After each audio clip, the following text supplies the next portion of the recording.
verte. Tous les Brugeois sont dans le rectangle quasi. Et tous les Gantois aux abords du grand rectangle. La tête au deuxième et la latte. La latte qui repousse cette tête d'Alphaba. Encore une fois, ce sont les défenseurs centraux qui étaient venus porter le danger là sur cette phase arrêtée. On repart du côté gantois.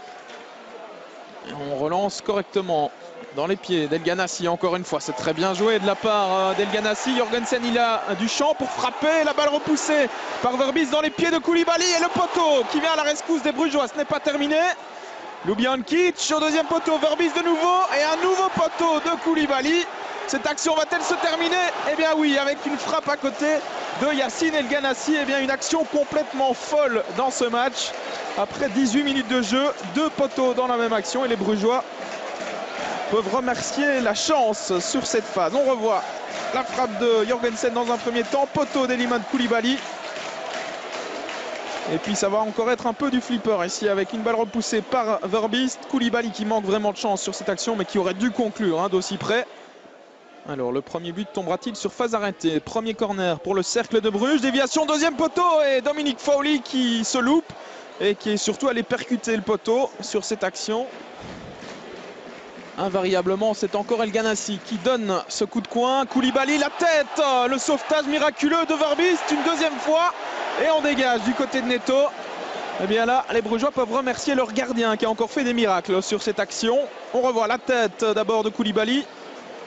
Et puis, c'est un peu chanceusement que Bram Verbis sort ce deuxième ballon. C'est toujours 0-0. Et ce n'est pas les occasions qui manquent du côté gantois. Mais on ne parvient pas à concrétiser pour l'instant. Nouveau coup de coin, El Ganassi dans le paquet. Ballon repoussé par Bram Verbis, pardon. Le but, non, c'est sauvé de la tête par Vian. Sur la ligne, eh bien décidément, ce ballon ne rentrera pas, sans doute pour les Gantois. En tout cas, pas dans cette première période, si ça continue comme cela. On va revoir une nouvelle fois cette action avec la frappe manquée par Arzo. Et c'est Alphaba qui avait frappé sur le crâne finalement de Denis Vian. A priori, le ballon n'est pas rentré. Les Gantois qui reprennent la possession du ballon. Baric avec Smolders qui a un peu d'espace devant lui. Il va tenter de trouver El Ganassi. Voilà qui est fait. El Ganassi à toute vitesse avec Rudy qui revient dans son dos. Le centre extérieur pied d'El Ganassi et Vian qui se trouve. Et c'est encore une fois Bram Verbis qui est là pour sauver les meubles véritablement. El Ganassi face à lui, Rudy. La passe en retrait d'El Ganassi qui reste disponible pour Marco Soler. Retour avec le Diable Rouge. Attention, El Ganassi, la frappe, ça ne passe pas loin, c'était bien tenté. Là, il tente, il ose, il provoque El Ganassi. Il fait un bon match dans l'ensemble pour l'instant. Vaneno dans le rectangle. Face à lui, il y a Mario Baric.